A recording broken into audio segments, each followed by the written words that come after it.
देशमुख, गाव Lohegaon, mobile number 8600117675. ठीक आहे.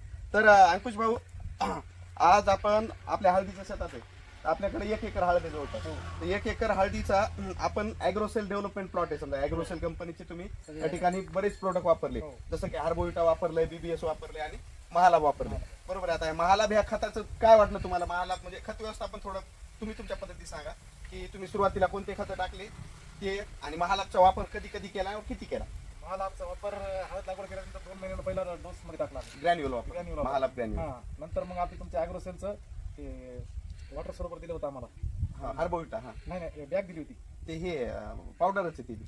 ती एक बॅग ती सोडली 25 किलोची. त्याच्यानंतर पुन्हा महालाभची एक बॅग सोडली आणि आता पोटॅशियम सोनाईट सुरू म्हणजे महालाभच चालू आहे. महालाभच. तर हळदीला आपण पाहू शकता की हळदीची तुमची याची जाडी वाढली, हाईट प्रॉपर वाढलेली 6-6.5 म्हणजे 5.5 फुटापर्यंत तिची हाईट आहे. 6 फुटाची हाईट आहे. ठीक आहे. आता कंदाची साईज बघा, जवळपास अंदाजे हे किती किलोचा गड्डा भरेल? 3 किलोचा तरी भरेल सर. 3 किलोचा गड्डा भरेल. आता महालाभ वापरल्यामुळं हे गड्डा पाहू शकता तुम्ही.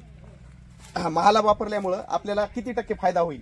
महालाभमुळे भरपूर फायदा झाला सर. अशी शेंग आमच्या आधी कधीच झालेली नाही. याच्या अगोदर आम्ही महालाभ कधी वापरलं नाही, पण आता यावेळेस महालाभ टाकलं तर शेंगाची साईज भरपूर वाढली. महालाभ वापरायचे तुमचं पहिलेच वर्ष. पहिलेच. आता मागच्या वर्षी तुम्हाला ॲव्हरेज किती आलं होतं? आम्हाला 25-27 कुठं एकरी आलं होतं. एकरी ॲव्हरेज आलं होतं. त्यावेळेस अशी शेंग होती का आपली? नाही अशी नव्हती. ठीक आहे. शेतकऱ्यांना काय संदेश द्याल महालाभबद्दल? महालाभचा 1 नंबर रिझल्ट आहे हळदीसाठी, कधी वापरायसाठी काय अडचण नाही. धन्यवाद.